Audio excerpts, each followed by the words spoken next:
Informed Choice Radio, episode 506, How to Balance Your Career and Personal Finances to Get What You Want, with Roger Marr. Live from Sundial House Studios, this is Informed Choice Radio. Want to make the most of your money and your life? You've come to the right place. Now, here's your host, Martin Bamford. Do work and money have you tied up in knots? Job stuff, money stuff, and personal stuff. Not only is it all linked, but it can feel impossible to disentangle. My guest on the podcast today is Roger Marr, an award-winning financial planner and publisher strategist at Google. In his new book, Work Your Money, Not Your Life, Roger cuts through the confusion by serving as your all-in-one guide to career and financial satisfaction. He offers secrets on how you can enjoy your career, gain financial comfort, and achieve peace of mind. Something Roger said during our conversation really stood out for me. He said, it's easy to get distracted by shiny objects when you don't know what you want for yourself. Here's my conversation with Roger Marr, author of Work Your Money, Not Your Life, in episode 506 of Informed Choice Radio. Roger, welcome to Informed Choice Radio. Delighted to have you here today and really excited to hear more about your book, which is called Work Your Money, Not Your Life, which I think is an important message for all of us right now. But perhaps by way of introduction, you could just tell us a bit about you and about your background, what it is you do. Yeah, so I grew up in Pittsburgh. I spent 7 grueling years in investment banking. So I'm a recovering investment banker and was unexpectedly laid off in 2012. And that's kind of when I started to really reevaluate everything that I thought about jobs, life, and my finances. And at that point, made a switch into tech while delving into a number of different side projects, including opening up a financial planning firm and then ultimately writing the book, Work Your Money, Not Your Life. And switch from investment banking to financial planning, you can sort of see that's within the same ballpark, but from investment banking to tech is quite a leap, isn't it? I mean, what was that transition like? Yeah, I mean, when I got laid off, first it was a shock, and I was kind of taking a step back because for a lot of the 7 years, I didn't really have that much time and space to think or reflect. And so, I took some time off and then I started really for the first time, because in finance, I thought, well, this job doesn't feel right. But I hadn't thought critically about what didn't feel right about the job and what was right. And so I finally had the time to think about that. So I was starting to look at not only the jobs I had in finance, but looking back to major extracurricular activities I'd done or jobs in college and high school and outlining what was good, not good, what was I good at and not good at. And these were all clues that I was starting to get to think about what might be a job that aligns with my skills, interests, and my desired lifestyle next. And what particular areas of tech are you involved with? What stuff do you get to do these days? Yeah, so I work in publisher sales. So my role, I guess you call it revenue intelligence analyst, but that's just a fancy term for saying I work with publishers. A publisher is anyone with a web property or a mobile app, and these companies use our advertising products to monetize their sites. And so I meet with 3 or 4 of these companies a quarter. In the past, it was in person. Now it's virtual, to kind of think about what are the 3 to 4 things they can do to generate more revenue. I know something you said a moment ago about during your career as an investment banker, not really ever having the time to step back and think. And we hear this a lot. This is being on the treadmill, isn't it? Every day, doing the same routine, getting up early, commuting, the long hours, the commutes, and then maybe at the end of the day, a bit of time for family, but never really time to step back. And it was that redundancy, was it, that created that space for you to think about what you really wanted to do and what your interests were? It was. And I think even during the 7 years that I was in finance, I knew something wasn't right, but I think I didn't have enough time to invest in finding something else. But I think I was getting distracted by some of those career myths that we're taught. And even though, looking back, I think I did have, several options that I potentially could have taken. It didn't feel that way. I felt trapped in a box. And I felt like, some of the myths that I've thought about are, money and prestige are very important. Like you have to make a good salary, work at a prestigious company, and all, in any role that you take, it has to be a higher position than you have currently. And oh, by the way, everyone has a calling. So this one job has to fulfill all of your professional needs. And then you have to, on top of that, you have to do what you love. Mm-hmm. And so I felt trapped in this box. Like, how do I solve this Rubik's Cube of a problem to, everyone has a calling. I'm putting so much pressure on this next job that it has to satisfy everything and then be something that I love. And I just couldn't figure it out during that time. It's a huge number of myths about careers, about money, and a huge amount of pressure it places on us. Where do you think those myths come from? Why are they so deeply ingrained in our psyche and sort of forcing us down that path all the time? Yeah, I think it's they're coming from everywhere, whether it's parents, friends, family, the media, movies, film, and a lot of the messages might be contradictory. You might have some people that the movies sometimes glamorize these careers where they make a lot of money or they're very prestigious, and then on the other hand, in another movie, they're glamorizing positions where you don't make that much, but the people are having the time of their lives apparently. It's an interesting one. I heard a podcaster say, I think it was yesterday, to say we don't need to keep up with the Joneses anymore because that whole concept of the Joneses is gone as a result of the pandemic. People now are reevaluating their lifestyle. They're not taking these expensive foreign holidays. They're not doing the prestigious city jobs. They're working from home in many cases. So I wonder what your take on that is. Is part of that pressure trying to keep up with friends, neighbors, family, and does that pressure still exist in a post-COVID world? I think it still exists as long as social media exists, and I think it's easy to get distracted by what other people are doing, what's happening in the outside world or in the market, or by shiny objects when you don't know what you want for yourself. And so earlier this year, as we got into the beginnings of COVID, interest rates were going down, property values were going down, and people were asking, Roger, is this a good time to buy a home? And I thought to myself, I have no idea. I have no idea about your financial situation. I have no idea about your goals and how buying a home fits into your overall plan. And so I think that a way to combat keeping up with the Joneses or reacting to external events is to actually start with yourself and do the hard work to think about, what do you want? What's important to you? And then making a plan to make that life a reality, and then tuning out the rest. Mm-hmm. That's critical, isn't it? And we see that all the time in the financial planning world. People come to us and say, well, how do I invest this money? And the answer is, well, what are you trying to achieve? What's the end goal here? Is it taking you closer towards that goal, or is it just a distraction along the route? So we, as I say, see that all the time. Now, tell me a bit about your book then, Work Your Money, Not Your Life. What prompted that, and what sort of big ideas were you trying to get across with that?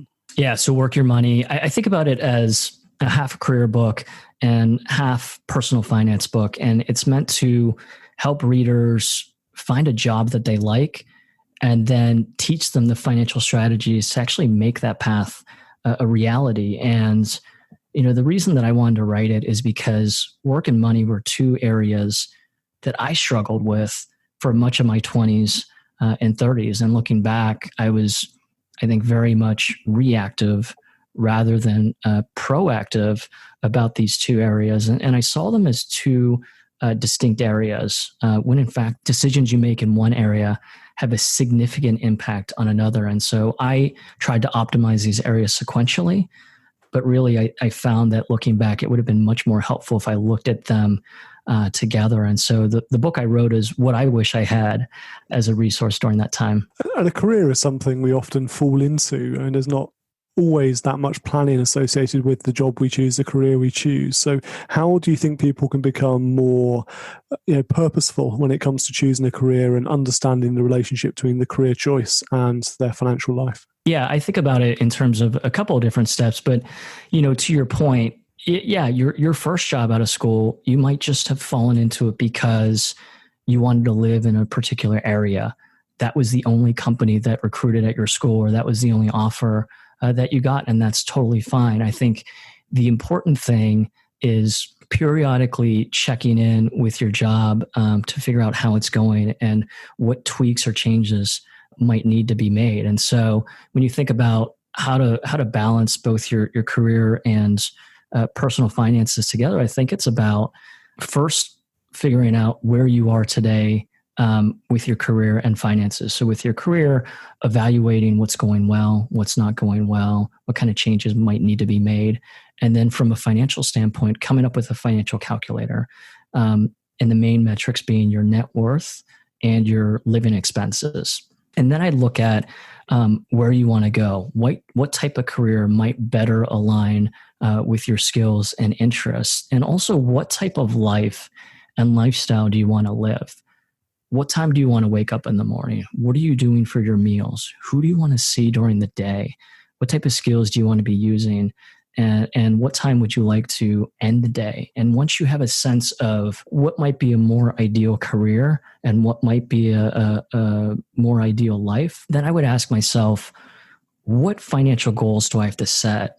And when do I have to achieve those to actually make that ideal life a reality? And then with that, you can start to actually make those goals a little more concrete and say, okay, how much do each of those cost?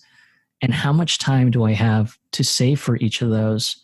And what does that mean in terms of what present me has to do today, in terms of how much money to set aside? And then I think the last step is, taking your living expense, the level of your living expenses plus how much money you have to save on a monthly basis, taking that together and coming up with what minimum salary you have to make in your next job. And then thinking through what types of jobs pay that, what type of stress level and lifestyle would I be committing myself to? And does that align with my vision of my ideal career and ideal lifestyle? And if not, I think it'll be an iterative process, and you'll go back and maybe it makes sense to be more deliberate about your expenses or tweak some of your goals so that your vision of your ideal career in life falls in line with what career you'll pursue. It's interesting because from a personal finance perspective, there's two ways of making progress, really, in simple terms. One is to spend less and the other is to earn more.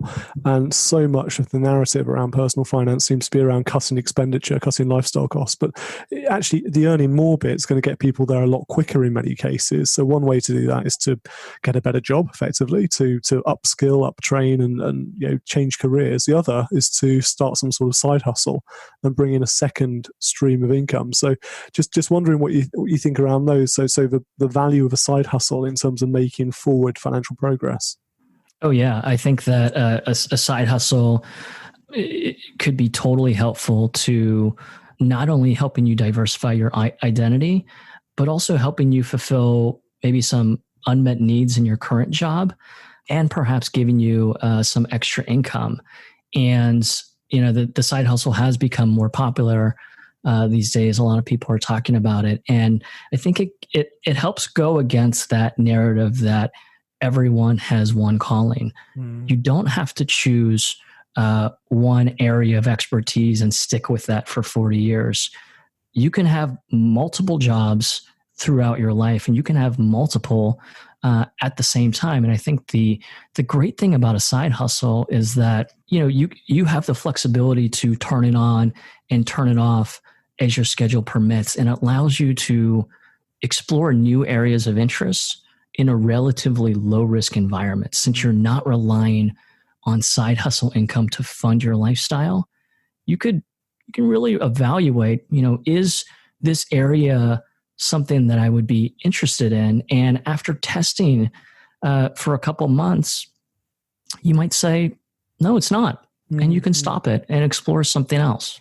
And there's no harm in that discovery, making that discovery, having given it your best shot, and you can move on because you've still got that safety net of employment behind you. You can move on and trial the next thing and the next thing until you land upon the thing that works for you and meets all the requirements. Totally. And I think that sometimes when people talk about side hustles, they are trying to think about how do I find something that I could eventually make my main hustle or your main day job?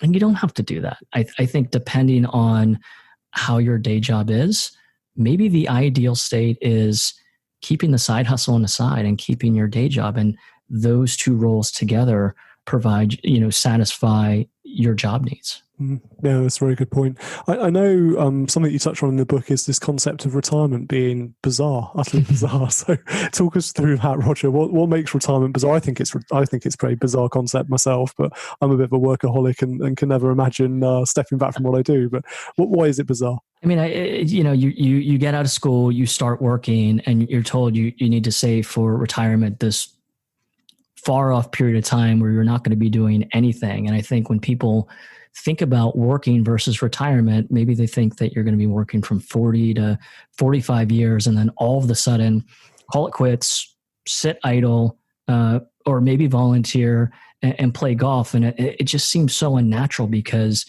over that 40-year period, you get yourself used to a routine, you're being productive and intellectually stimulated.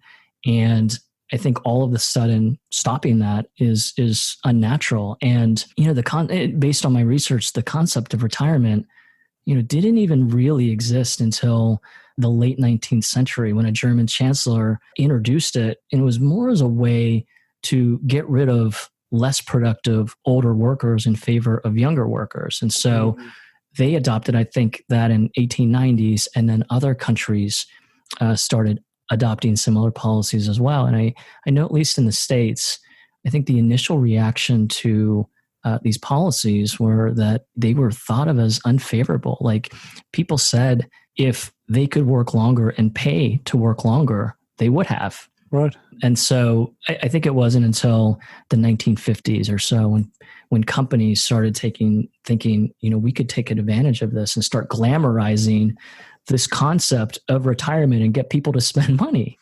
And so I think that's the vision of retirement that a lot of people have today. These are the best years of your life where you can, cruise all day and play golf or just sit on the beach. And we know in reality that that's usually a poor outcome for people. People who retire and sit in front of a television all day watching daytime television or playing a round of golf every day, they don't tend to be that happy. And in many cases, they tend to come back into the world of employment fairly quickly within a year or two, because there's little value, little purpose associated with a retirement like that for most people. Totally. And I was, a quick story, I was in Seattle about a year ago, and Uber driver picked me up. We started talking, and we talked about a story. And he said, I retired last year, but I got so bored. I felt like I was wasting away. And so that's why I ended up becoming an Uber driver. So I drive from 9 a.m. to noon while my wife is sleeping or getting ready. And I don't need the money, but allows me to get that engagement. And I feel like I'm being productive. Yeah, so it gives you that social interaction, which is what so many retirees tell us they miss when they leave the workforce. It gives you that sense of purpose, I guess, sense of identity, which is what work does for many of us. Although at the moment, I guess being an Uber driver probably isn't the safest occupation given the social contact element. Right. So it's been a fantastic chat and just some really interesting concepts there. Any thoughts then, Roger, on, I guess, how to feel more fulfilled in our careers? What are some of the things we should be looking for? I think feeling fulfilled goes back to just periodically checking in with yourself on how your job is going and being specific about, what areas are going well and what aren't going well. And I kind of break this down into 5 different aspects. And this is something that I used to not do. I would just say, overall, do I feel good or not good about my job? But I wasn't specific about what was going well and what wasn't going well. And so the way that I break it down is the content, the job content. Do you like your role and responsibility? And do you actually like the industry that you're in? Are you reading about industry developments in your free time? The second thing is, do you feel like you're able to make an impact? Do you have the autonomy to make decisions? Do you have the runway to be able to make a difference in your role?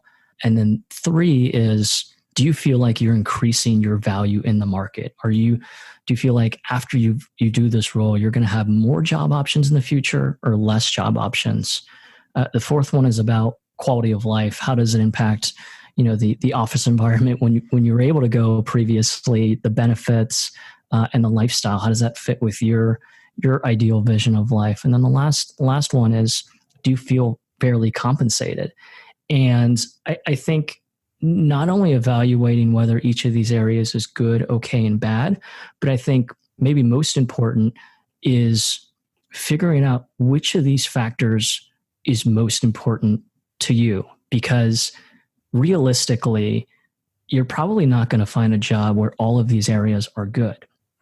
But the good news is you don't have to have all of these areas be good for you to be happy or fulfilled in a job. And I think once you do that check-in, then you can start to think about, what change do you have to make to turn one of those job factors from okay or bad to good. And that might be as simple as a small tweak in your current job. Or it might be adding a side hustle because there's certain interests or skills that you aren't able to flex in your day job. Or if you're someone that looks at those job factors and thinks, well, it's bad across the board, then that might be a signal that a complete job change makes most sense. All very, very good points there. Roger, where can we buy a copy of the book? How can we connect with you online and find out more about your work? Yeah, so you can get the book at Amazon, Waterstones, and anywhere that you can buy books online. You can find out more about me on my financial planning website, lifelayout.com, the book website, workyourmoneybook.com, and on Twitter at lifelayout. Fantastic. We'll make sure we put links in our show notes to those so our listeners can find the resources, find your website nice and easily as well. But Roger, thanks for your time. It's been a pleasure. Thank you. A big thank you to Roger for joining us for this episode of Informed Choice Radio. I think Roger might be our first Googler to appear on the podcast. Do check out his book. It's called Work Your Money, Not Your Life. I'll put links in the show notes for this episode, which you can find at icradio.co.uk. Have you found yourself with more time to think during the lockdown? Many of the conversations we're currently having with clients in Informed Choice revolve around the desire for a change in lifestyle when things get back to normal, whatever that might look like. Gone is the need to commute for an hour or 2 or 3 each day to an office when it's just as productive, and actually probably more productive, to work from home. Some of the big decisions we're all making at the moment involve questions that can best be answered by the creation of a comprehensive financial plan. Answering life's big questions is what we do here at Informed Choice, giving our clients the confidence to make important decisions with confidence because they know they will be okay financially. Does that sound good? Get in touch with us today via icfp.co.uk/contact to arrange a video call with an Informed Choice financial planner. And that first call is without any obligation and it's at our expense, so no excuse not to do it. icfp.co.uk/contact. We'd love to hear from you. Thank you once more to Roger for joining us on the show today, and thank you for listening. I really do appreciate it. Until next time, I'm Martin Bamford, and this is Informed Choice Radio. And remember, when it comes to your money, the more you know, the faster it can grow.